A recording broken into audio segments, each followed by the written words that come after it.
अकमान सीधा हमला आत्मविश्वास पर करता है। आत्मविश्वास टूट जाए तो जीवन के एक एक पल को जीना मुश्किल लगने लगता है।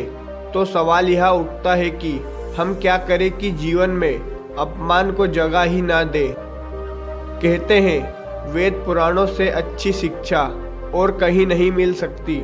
तो आइए जानते हैं एक ऐसी कहानी जिसे अगर आप अपने जीवन में उतारेंगे तो अवश्य ही इस दुविधा से दूर हो जाएंगे।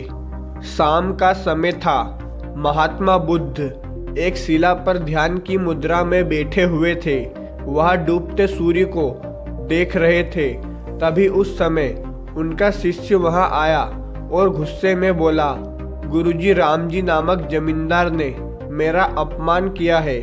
आप तुरंत चले और उसे उसकी मूर्खता का सबक अवश्य सिखाए। महात्मा बुद्ध मुस्कुराते हुए बोले, प्रिय, तुम एक बुद्ध हो और सच्चे बुद्ध का अपमान करने की शक्ति किसी में नहीं होती।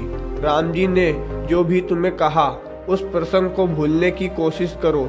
जब प्रसंग को भूला दोगे उसके बाद अपमान कहाँ बचेगा। तब शिष्य ने कहा कि लेकिन उसने आपके प्रति भी अपशब्द का प्रयोग किया है। आपको शीघ्र ही चलना होगा। आपको देखते ही वह शर्मिंदा हो जाएगा और अपने किए की क्षमा मांगेगा। बस इतने में ही मैं संतुष्ट हो जाऊंगा। महात्मा बुद्ध को समझ आ गया कि शिष्य में प्रतिकार की भावना प्रबल हो उठी है। इस पर किसी भी उपदेश का प्रभाव नहीं पड़ेगा और कुछ विचार करते हुए बुद्ध बोले, अच्छा वत्स, यदि ऐसी बात है तो मैं अवश्य ही राम जी के पास चलूंगा और उसे समझाने की कोशिश करूंगा। बुद्ध ने कहा, इस प्रसंग की चर्चा हम सुबह चलकर करेंगे। प्रातःकाल हो गई।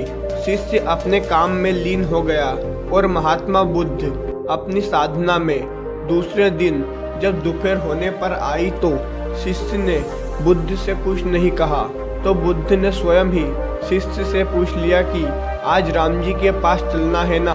शिष्य बोला, नहीं गुरुवर, मैंने जब घटना पर फिर से विचार किया तो मुझे इस बात का आभास हुआ कि भूल मेरी ही थी। मुझे अपनी गलती पर भारी पछतावा है। अब राम जी के पास चलने की कोई आवश्यकता नहीं है। तथागत बुद्ध ने हंसते हुए कहा, यदि ऐसी बात है तो अब जरूर ही हम राम जी महोदय के पास चलना होगा। शिष्य ने पूछा, क्यों गुरुवर? बुद्ध ने मुस्कुराते हुए कहा, अपनी भूल की क्षमा याचना नहीं मांगोगे वत्स? तो इस कहानी से हमें यह शिक्षा मिलती है कि अगर आप भी कर रहे हो बार बार अपमान का सामना तो ध्यान रखें महात्मा बुद्ध की ये बातें। महात्मा बुद्ध ने जब वत्स से कहा कि अभी धैर्य रखो, तुम एक दिन तक अपने बारे